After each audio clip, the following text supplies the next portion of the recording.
एक बार फिर से आप लोगों के बीच मौजूद हूं मैं, आपका हमराज आरजे अभिनव, और लेकर आया हूं आज दास्तान गोई में कहानी शंखनाद बाय मुंशी प्रेमचंद। इसकी शुरुआत करेंगे और एक बार और एक बेहतरीन कहानी से रूबरू होंगे। भानु चौधरी अपने गांव के मुखिया थे। गांव में उनका बड़ा मान था। दरोगा जी उन्हें टाट बिना जमीन पर ना बैठने देते थे। मुखिया साहब की ऐसी धाक बंधी हुई थी कि उनकी मर्जी के बिना गांव में एक पत्ता भी नहीं हिल सकता था। कोई घटना, चाहे वो सास बहू का विवाद हो, चाहे मेड़ या खेत का झगड़ा, चौधरी साहब के शासनाधिकार को पूर्ण रूप से सचेत करने के लिए काफी था। वो तुरंत घटनास्थल पर जा पहुंचते। तहकीकात होने लगती। गवाह और सबूत के सिवा किसी अभियोग को सफलता सहित चलाने में जिन बातों की जरूरत होती है उन सब पर विचार होता और चौधरी जी के दरबार से फैसला हो जाता। किसी को अदालत जाने की जरूरत ना पड़ती। हाँ, इस कष्ट के लिए चौधरी साहब कुछ फीस जरूर लेते थे। यदि किसी अफसर पर फीस मिलने में असुविधा के कारण उन्हें धीरज से काम लेना पड़ता तो गांव में आफत मच जाती थी, क्योंकि उनके धीरज और दरोगा जी के क्रोध में कोई घनिष्ठ संबंध था। सारांश ये कि चौधरी से उनके दोस्त दुश्मन सभी चौकन्ने रहते थे।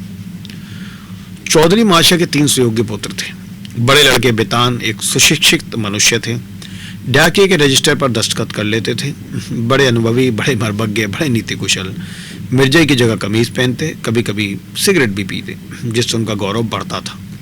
यद्यपि उनके दुर्व्यसन बूढ़े चौधरी को नापसंद थे, पर बेचारे विवश थे, क्योंकि अदालत और कानून के मामले बेतान के हाथों में थे। वो कानून का पुतला था।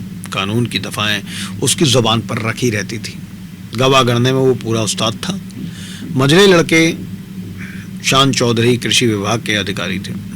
बुद्धि के मंद लेकिन शरीर से बड़े परिश्रमी। जहां घास न जमती हो वहां केसर जमा दें। तीसरे लड़के का नाम गुमान था। वो बड़ा रसिक, सादे उद्दंड भी था। मुहर्रम में ढोल इतने जोरों से बजाता कि कान के पर्दे फट जाते। मछली फंसाने का बड़ा शौकीन था। बड़ा रंगीला जवान था। खंजड़ी बजा बजा कर जब वो मीठे स्वर से ख्याल गाता तो रंग जम जाता। उसे दंगल का ऐसा शौक था कि कोसों तक धावा करता, पर घर वाले कुछ ऐसे शुष्क थे कि उसके इन व्यसनों से तनिक भी सहानुभूति ना रखते थे। पिता और भाइयों ने तो उसे ऊसरखेज समझ रखा था। घुड़की, धमकी, शिक्षा और उपदेश, स्नेह और विनय, किसी का उस पर कुछ भी असर ना हुआ। हाँ, भावजा अभी तक उसकी ओर से निराश ना हुई थी। वे अभी तक उसे कड़वी दवाइयाँ पिलाए हुए जाती थी, पर आलस से वो राजरोग है जिसका रोगी कभी नहीं संभलता। ऐसा कोई बिरला ही दिन जाता होगा कि बांके गुमान को भावजों के कटु वाक्य ना सुनने पड़ते हों। ये विषैले शरीर शेर कभी कभी उसके कठोर हृदय में चुभ जाते, किंतु ये घाव रात भर से अधिक न रहता। भोर होते ही थकान के साथ ये पीड़ा भी शांत हो जाती। तड़का हुआ, उसने हाथ मुंह धोया, बंसी उठाई और तालाब की ओर चल खड़ा हुआ। भावजें फूल की वर्षा किया करती। बूढ़े चौधरी पैतरे बदलते रहते और भाई लोग तीखी निगाह से देखा करते, पर अपनी धुन का पूरा बांका गुमान उन लोगों के बीच से इस तरह अकड़ता चला जाता था कि जैसे कोई मस्त हाथी कुत्तों के बीच से निकल जाता है। उसे सुमार्ग पर लाने के लिए क्या क्या उपाय नहीं किए गए। बाप समझाता, बेटा ऐसी राह चलो जिससे तुम्हें भी पैसे मिलें और गृहस्थी का भी निभाव हो। भाइयों के भरोसे कब तक रहोगे? मैं तो पका आम हूं। आज टपक पड़ा या कल, फिर तुम्हारा विवाह कैसे होगा, कैसे निभाव होगा? भाई बात भी ना पूछेंगे। भावों का रंग देख ही रहे हो। तुम्हारे भी लड़के बाले हैं, उनका भार कैसे संभालोगे? खेती में जीना लगे, कहीं कॉन्स्टेबली में भर्ती करा दूं बोलो तो? बांका गुमान कड़ा कड़ा ये सब सुनता, लेकिन पत्थर का देवता था, कभी ना पसीजता। इन महाशय के अत्याचार का दंड उनकी स्त्री बेचारी को भोगना पड़ता था। मेहनत के घर के जितने काम होते वो उसी के सिर थोपे जाते। उपले पातती, कुएं से पानी लाती, आटा पीसती और तिस पर भी जेठानियां सीधे मुंह बात ना करती, वहां के बाणों से छेदा करती। एक बार जो वो पति से कई दिन रूठी रही तो बांके गुमान कुछ नरम हुए। बाप से जाकर बोले, मुझे कोई दुकान खुलवा दीजिए। चौधरी ने परमात्मा को धन्यवाद दिया। फूले न समाये, कई 100 रुपए लगाकर कपड़े की दुकान खुलवा दी। गुमान के भाग जगे। तंजेब के चुनरदार कुर्ते बनवाए, मलमल का साफा धानी रंग में रंगवाया। सौदा बिके या ना बिके, उसे लाभ ही होना था। दुकान खुली हुई है, 10-5 गाड़े मित्र जमे हुए हैं, चरस की दम और ख्याल की ताने उड़ रही हैं। चल झटपटरी, जमुना तटरी, खड़ो नटकटरी। इस तरह 3 महीने चैन से कटे। बांके गुमान ने खूब दिल खोलकर अरमान निकाले, यहाँ तक कि सारी लागत लाभ हो गई। टाट के टुकड़े के सिवा और कुछ ना बचा। बूढ़े चौधरी कुएं में गिरने चले। भावजों ने घोर आंदोलन मचाया। अरे राम, हमारे बच्चे और निखट्टू, इन चित्रों को तरसें, गाड़े का एक कुर्ता भी नसीब ना हो और इतनी बड़ी दुकान इस निखट्टू का कफन बन गई। अब कौन मुंह दिखाएगा, कौन मुंह लेकर घर में पैर रखेगा। किंतु बाकी गुमान के तेवर जरा भी मैले ना हुए। वही मुंह लिए वो फिर घर आया और वही पुरानी चाल चलने लगा। कानूनदा बितान उसके ये ठाट बाट देख कर जल जाता। मैं सारा दिन पसीना बहाऊं, मुझे नैन सुख का कुर्ता भी ना मिले। ये अपाहिज सारे दिन चारपाई तोड़े और यूं बंठन कर निकले। ऐसे वस्त्र तो शायद मुझे अपने ब्याह में भी ना मिले होंगे। मीठे शान के हृदय में भी कुछ ऐसे ही विचार उठते थे। अंत में जलन ना सही गई और अग्नि भड़की तो एक दिन कानूनदा बितान की पत्नी गुमान के सारे कपड़े उठा लाई और उन पर मिट्टी का तेल उड़ेल कर आग लगा दी। ज्वाला उठी, सारे कपड़े देखते देखते जल गए। गुमान रोते थे, दोनों भाई खड़े तमाशा देखते थे। बूढ़े चौधरी ने यह दृश्य देखा और सिर पीट लिया। ये द्वेषाग्नि है, घर को जलाकर तब बुझेगी। ये ज्वाला तो थोड़ी देर में शांत हो गई, परंतु हृदय की आग ज्यों की त्यों दहकती रही। अंत में एक दिन बूढ़े चौधरी ने घर के सब मेंबरों को एकत्र किया और इस गूढ़ विषय पर विचार करने लगे कि बेड़ा कैसे पार हो। बितान से बोले, बेटा, तुमने आज देखा कि इस बात की बात में सैकड़ों रुपयों पर पानी फिर गया। अब इस तरह निर्वाह होना असंभव है। तुम समझदार हो, मुकदमे मामले करते हो, कोई ऐसी राह निकालो कि घर डूबने से बचे। मैं तो यही चाहता था कि जब तक चोला रहे सबको समेटे रहूं, मगर भगवान के मन में कुछ और ही है। बितान की नीति कुशलता अपनी चतुर सहगामिनी के सामने लुप्त हो जाती थी। वो अभी उसका उत्तर सोच ही रहे थे कि श्रीमती जी बोल उठी, दादाजी, अब समझाने बुझाने से काम न चलेगा। सहते सहते हमारा कलेजा पक गया।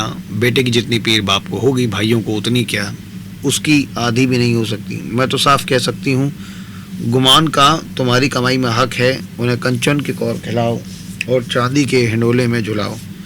हमसे न इतना बूता है न इतना कलेजा। हम अपनी झोपड़ी अलग बना लेंगे। हाँ, जो कुछ हमारा हो वो हमको मिलना चाहिए। बांट बखरा कर दीजिए। भला से चार आदमी हंसेंगे। अब कहाँ तक दुनिया की लाज ढोवें।